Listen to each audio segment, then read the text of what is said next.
நான் சொல்ற மாதிரி மட்டும் சொல்லுங்க. அன்புள்ள இயேசுவே, எனக்காக நீங்க இந்த பூமியில இறங்கி வந்து மனிதனா வாழ்ந்தீங்க. எனக்காக நீங்க கையில் ஆணிக்கப்பட்டீங்க, காலில் ஆணிக்கப்பட்டீங்க, தலையில முள்ளால் குத்தப்பட்டீங்க, உங்க உடம்புல சாட்டல் அடிக்கப்பட்டீங்க, உங்க ரத்தத்தெல்லாம் சிந்தனீங்க. இயேசுவே, எனக்காகவே நீங்க ரத்தம் சிந்தனீங்க, எனக்காகவே உங்க உயிரை கொடுத்தீங்க. இயேசுவே, எனக்காகவே அடக்கம் பண்ணப்பட்டீங்க, எனக்காகவே இயேசுவே உயிரோடு எழுந்து வந்தீங்க. நான் நம்புறேன் இயேசுவே, நீங்க தான் ரட்சகர்.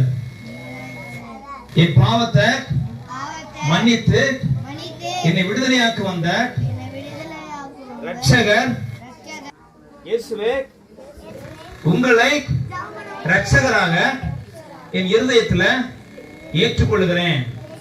இயேசுவே, என்னை ரட்சிங்க. நான் ரட்சிக்கப்படுவேன்.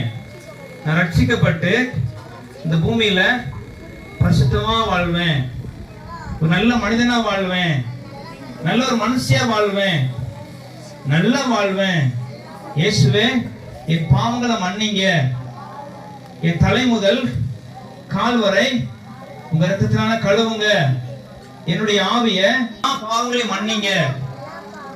நாங்களும் நீங்க பிள்ளைகளும் நல்லா வாழ உதவி செய்யுங்க. இயேசுவே, நீங்க தான் ரட்சகர். உங்களை ரட்சகராக என் இருதயத்துல விசுவாசித்து இயேசுவே என்னை ஆசீர்வதிங்க. அந்த பரலோக வாழ்க்கை தாங்க. இயேசுவின் நாமத்தில் ஜெபங்களை எங்கள் பிதாவே, ஆமென். அன்புள்ள பிதாவே, இந்த நாளுக்காக ஜெபிக்கிறோம்.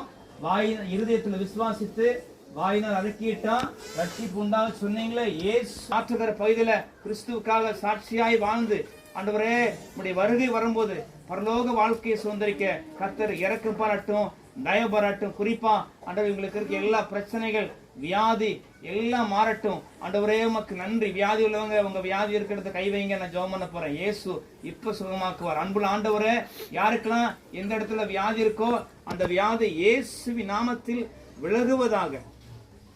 இயேசுவின் நாமத்தில் அந்த வியாதியின் கட்ட உடைக்கிறேன். சகல வியாதிகளையும் சகல நோய்களையும் சுகமாக்குன தெய்வம் நீரல்லவா. இயேசுவின் நாமத்தில் எப்பேற்பட்ட வியாதியா இருந்தாலும், வைத்தியரால குணமாக்க முடியாத வியாதியா இருந்தாலும்